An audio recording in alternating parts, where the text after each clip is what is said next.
अस्सलाम वालेकुम। Sports floor के क्रिकेट स्पेशल के साथ मैं हूं दानिश अनीस। इससे पहले कि हम आज अपने एक्सपर्ट्स का तारुफ कराएं या कंटेंट की बात करें, पाकिस्तान समेत दुनिया भर में जहां जहां क्रिसमस सेलिब्रेट की जा रही है, स्पोर्ट्स फ्लोर की जानिब से we wish you all a very merry Christmas. उधर ऑस्ट्रेलिया में भी क्रिसमस सेलिब्रेशन जारी हैं और पाकिस्तानी क्रिकेटर्स ने भी अपना किरदार निभाया और ऑस्ट्रेलियन क्रिकेटर्स को और उनकी फैमिलीज़ को तोहफे तोहफ़े भी दिए।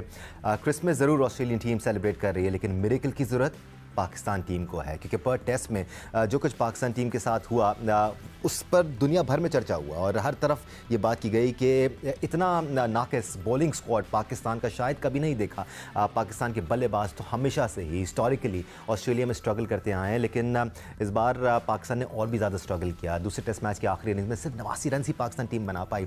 इन इशूज़ पर मजीद बात करेंगे। दूसरे टेस्ट मैच के लिए प्लेइंग 11 का भी ऐलान कर दिया गया है, वो क्या है उस पर भी बात करेंगे। लेकिन उससे पहले अपने एक्सपर्ट से तारुफ कराते हैं। हमारे साथ टेस्ट क्रिकेटर सिकंदर बख्त मौजूद हैं और साथ साथ senior sports journalist Abdul Majid Bhatti भी हमारे साथ मौजूद है। भट्टी साहब, सबसे पहले मैं ज़रा आपसे प्लेइंग 11 पर बात कर लेता हूँ। 3 चेंजेस इस प्लेइंग 11 में की गई हैं। मीर हमज़ा अब टीम में आ गए हैं, हसन अली अब टीम में आ गए हैं और एक्सक्यूज़ मी, और इसके साथ साथ साजिद खान को टीम में शामिल कर लिया गया है। मैं पूरे 11 के 11 प्लेयर्स का नाम एक बार फिर रिपीट कर देता हूँ।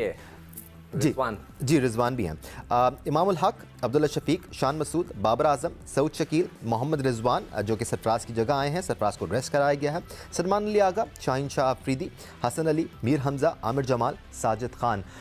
साजिद खान भी जिस तरह टीम में आए हैं भट्टी साहब, थोड़ा सा कॉमेडी ऑफ एरर्स हो गया है ये कि हमारा जो मेन स्पिनर था वो इंजर्ड हो गया, नुमान अली अपेंडिसाइटिस का शिकार हैं, तो साजिद खान का कुर्रा निकला है। देखें दानिश, ये 12 खिलाड़ी हैं, 12 में से 11 सिलेक्ट होगी। आज मेलबर्न में काफ़ी बारिश हुई है, कल भी बारिश की फोरकास्ट है। जो मेरी इत्तलात हैं, अभी तक जो टीम मैनेजमेंट का जहन है कि फिर 4 फास्ट बॉलरों के साथ जाएंगे और लग नहीं रहा कि साजिद खान को मौका मिलेगा अनटिल अनलेस के पिच कवर है उसके अंदर कोई ऐसी चीज़ हो तो कल स्पिनर को खिला लें। लेकिन सरफराज में थोड़ी सी मैं बात करना चाहूँगा। मोहम्मद रिजवान नो डाउट बड़ी एक्सेप्शनल परफॉर्मेंस है तीनों फॉर्मेट्स में, लेकिन बाज़ लोगों के लिए तो आपने क्राइटेरिया डिफरेंट रखे हुए हैं।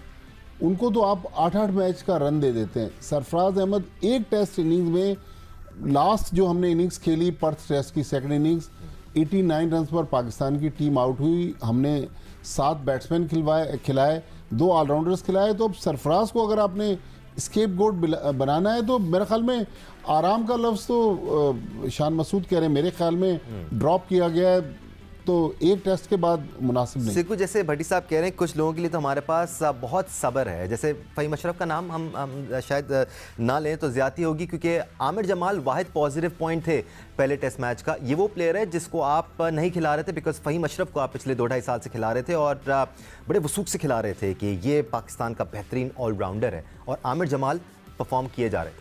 नहीं, बिल्कुल मुझे याद है आप कई दफ़ा इसका जिक्र करते जी, और इसी तरह जिक्र करते आए हैं हम थोड़ा सा ज़्यादा। हम यहाँ पे आपने प्रोग्राम में इसका जिक्र किया, मगर मेरा तो सवाल ये है कि अगर अभी भट्टी साहब ने बोला कोई स्पिनर नहीं खेलेगा तो फिर सईद अजमल वहाँ क्या कर रहे हैं? अच्छा, waste of money, waste of energy, he is there. एक और चीज़ आप इनकॉर्पोरेट कर लें अपने सवाल में, क्योंकि टाइम थोड़ा सा कम है। क्या टेस्ट में एक प्रॉपर स्पिनर आपकी टीम में होना ज़रूरी नहीं है? बिकॉज अगर चारों आप पेसर्स खिलाते हैं तो फिर किसी एक या 2 पेसर पे बहुत ज़्यादा लोड आ जाए। खुर्रम शहजाद ने पिछले टेस्ट में 40 ओवर करा दिए, उसकी वजह से फिर वो रह गए, अब वो इंजर्ड है। बिल्कुल सही कह रहे हो आप, स्पिनर होना मस्ट है। दुनिया की कोई भी पिच हो, हर जगह पे एक क्वालिटी का स्पिनर जो आपका बेस्ट है उसको जरूर वो रोल प्ले कर ही देता है। बिल्कुल रोल प्ले कर देता है। सलमान अली आगा ठीक है, वो एक ऐसे पार्ट टाइम स्पिनर है, वनडेज और T20s वगैरह में तो काम आ सकता है, जहाँ कई दफ़ा बाबर उनको बॉल ही नहीं कराते थे। मगर एक रेगुलर स्पिनर का खेलना बहुत ज़रूरी होता है, आपके बॉलर्स को रेस्ट मिलता है। और कोशिश करेंगे तो मैंने तो बहुत रिक्वेस्ट की थी कि भाई साउथ शकील से भी लेफ्ट आर्म स्पिन करा के देखो, वो कराता है, मैंने सुना है, सब कह रहे हैं कि कराता है। जो उसके साथ सिक्कू भाई, स्पिनर पे एक छोटी सी कहानी बताता जाऊँ। अभी मोहम्मद नवाज सेलेक्ट हुए, नुमान अली के और अबरार के अनफिट होने के बाद 6 टेस्ट मैच उन्होंने खेले, ऑर्डिनरी स्पिनर है। तो मैंने जानने की कोशिश की कि मोहम्मद नवाज क्यों सिलेक्ट हुए। उन्होंने कहा कि जिन 27 खिलाड़ियों के वीज़े लगवाए गए थे, एक स्पिनर बचा था, वो मोहम्मद नवाज था, लिहाजा उसी को ले जा सकते थे, बाकियों के पास वीज़े नहीं है, क्रिसमस न्यू ईयर की छुट्टियां हैं। तो कॉमेडी ऑफ एरर तो एक नहीं है, बहुत सारे हैं। और ये भी बहुत शदीद प्लानिंग का फुकदान है कि पाकिस्तान के पास एटलीस्ट 5 से 6 स्पिनर इस वक्त सर्किट में नहीं है। ये भी प्लानिंग का फुकदान है। अब हम सिर्फ सिलेक्शन कमेटी की बात नहीं कर रहे हैं, पाकिस्तान क्रिकेट की बात कर रहे हैं ऑन द होल। पिछले 4-5 सालों में सिकंदर, इसका मतलब कोई प्लानिंग नहीं की गई कि ये आपके लिस्ट ए के प्लेयर्स हैं, ये आपके बैकअप प्लान के प्लेयर्स हैं, ये आपके सी प्लान के प्लेयर्स हैं। आपने ये तैयारी की नहीं है इसका? देखिए, हमारे जो नया पाकिस्तान बना था उन्होंने ऑस्ट्रेलिया का एक सिस्टम लेकर आए थे। काश वो पड़ोस का मुल्क का सिस्टम ले आते। उनके सारे तकरीबन 6 से 7 लड़के नए खेल रहे हैं। ना कोहली खेल रहा है, ना रोहित शर्मा खेल रहा है, ना पांड्या खेल रहे हैं। मतलब ये लड़के खेल ही नहीं रहे उनके। किसी ने नहीं बोला कि ये हमारी रेड लाइन है, इसको क्रॉस नहीं करे, सोचना भी मत। पता नहीं हमारे यहाँ क्या है। अब बाबर आजम साहब का मैं जिक्र कर रहा था, मैं आज डेटा निकाल रहा था कि पिछले 8 इनिंग में उनका 150 नहीं है टेस्ट क्रिकेट में। आखिरी 100 उन्होंने जो किया था वो 2022 में किया था, और अब ये पूरे साल में उनका कोई 50 नहीं है। हाईएस्ट स्कोर उनका 39 है।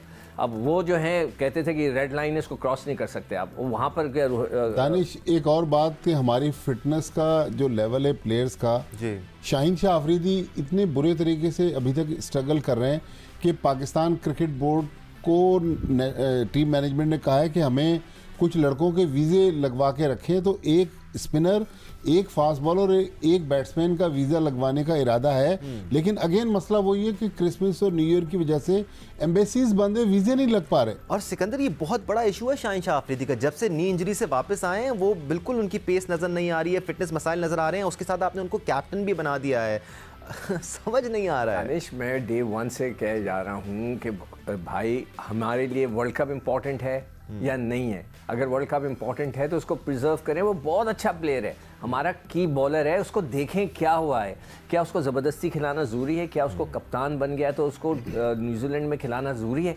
अगर उसमें कोई प्रॉब्लम है उसको होल्ड कर लें यार, बिल्कुल उसको रिहैब करें, उसको तैयार करें वर्ल्ड कप के लिए, which is more important for us. तो मैं बार बार कह रहा हूँ, मगर हमारे तो पीसीबी का तो अल्लाह ही हाफिज़ है, माजरत के साथ। एक तो मसला फिटनेस का है और दूसरा मसला ये है कि हमारे स्टैंडर्ड्स बहुत ज़्यादा लो हो गए हैं। पिछले दिनों सऊद शकील का रिकॉर्ड भी या वायरल हुआ था कि उन्होंने मुतादिद इनिंग्स में रिकॉर्ड बना लिया है 20 से ज़ायद रन स्कोर करने का। सऊद शकील भी अगर 20 से ज़ायद रन स्कोर कर रहे हैं और फिर 28-30 रन बना के आउट हो रहे हैं, आई एम सॉरी, तो हमारा यानी कि स्टैंडर्ड 20 रन का हो गया। हमें स्टैंडर्ड बढ़ाना पड़ेगा अपना। हम 20 से ज़ायद रन के स्कोर को वायरल नहीं कर सकते। We need to brace our standard somehow. Anyway Butt साहब, टाइम खत्म हो गया है। सिकंदर बख्त, बहुत शुक्रिया आपका, आप सबका शुक्रिया देखने के लिए। Let's hope boxing day